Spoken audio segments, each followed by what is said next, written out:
Shalom, salam damai sejahtera Bapak Ibu, Saudara dan Saudariku seiman. Senang berjumpa kembali dengan Anda dalam permenungan harian Sabda Tuhan Embun Sabda, Jumat 7 Januari 2022. Semoga Anda dalam keadaan sehat walafiat, tetap semangat, tetap tersenyum, dan tetap berpengharapan pada Tuhan kita Yesus Kristus. Anda selalu dalam lindungan kasih Tuhan. Buat saudara dan saudariku yang sakit, dalam nama Tuhan Yesus saya berdoa Anda sembuh.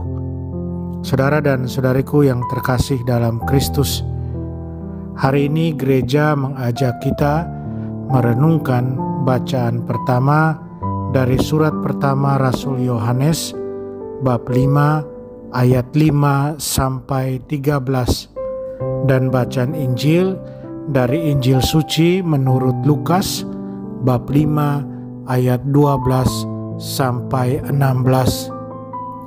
Saudara dan saudariku seiman, saya ajak Anda hari ini bersama-sama kita merenungkan sembuh karena iman dan pengharapan. Saudara dan saudariku, apakah kita mencari Tuhan Yesus dengan iman yang penuh harap? Tidak ada orang yang mencari Yesus kemudian ditolak olehnya. Bahkan orang-orang yang tak tersentuh, orang-orang buangan dari masyarakat Yahudi, mereka menemukan bantuan dalam diri Yesus. Berbeda dengan orang-orang pada zaman Yesus yang melarikan diri saat melihat orang kusta, Yesus justru menyentuh penderita kusta yang mendekatinya dan membuatnya utuh kembali, membuatnya menjadi bersih. Pertanyaannya, mengapa apa yang dilakukan Yesus ini begitu luar biasa? Jawabannya saya kira jelas, ya itu tadi, karena penderita kusta adalah orang buangan dari masyarakat. Mereka diusir dari rumah dan komunitas mereka dan dibiarkan berjuang sendiri. Kondisi fisik mereka sangat buruk karena mereka perlahan-lahan kehilangan fungsi anggota tubuh mereka. Mereka tidak hanya dijauhi tetapi sudah dianggap mati bahkan oleh kaum kerabat mereka sendiri. Hukum Yahudi pun melarang siapapun untuk menyentuh atau mendekati penderita kusta agar mereka tidak memiliki batin yang kotor. Saudara dan saudariku, penderita kusta dalam Injil hari ini, dia melakukan sesuatu yang sangat luar biasa. Dia mendekati Yesus dengan percaya diri tanpa takut, tetapi tetap rendah hati, berharap dengan iman bahwa Yesus dapat dan akan menyembuhkannya. Biasanya seorang penderita kusta akan dirajam atau setidaknya dijauhi jika dia mencoba mendekati seorang rabi.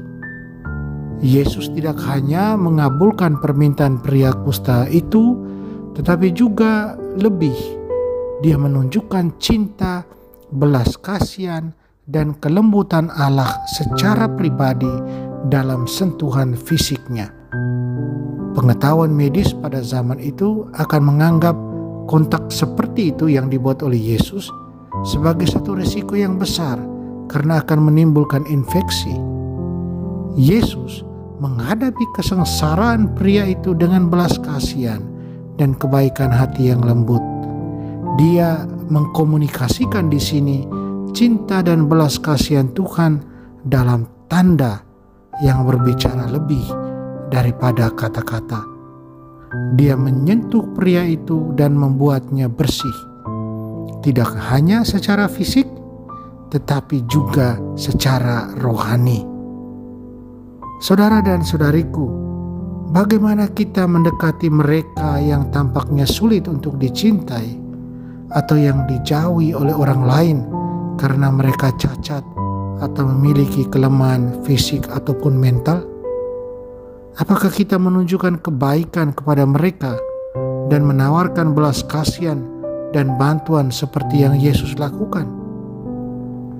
Tuhan Yesus selalu siap untuk menunjukkan kepada kita belas kasihan-Nya dan selalu siap membebaskan kita dari apapun yang membuat kita najis, tidak dapat didekati.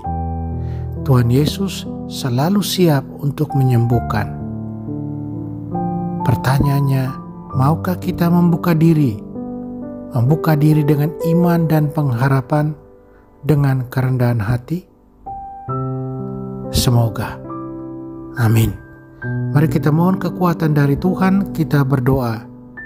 Tuhan Yesus, nyalakan hati kami dengan cinta-Mu dan buat kami bersih dan utuh dalam tubuh, pikiran, dan jiwa kami.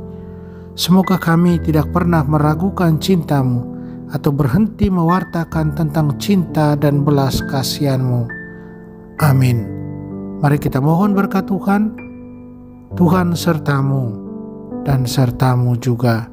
Semoga kita sekalian, semua orang yang kita sayangi dan kasih, segala usaha dan karya kita dilindungi, dibimbing, diberkati Allah yang Maha Kuasa, Bapa dan Putra dan Roh Kudus. Amin.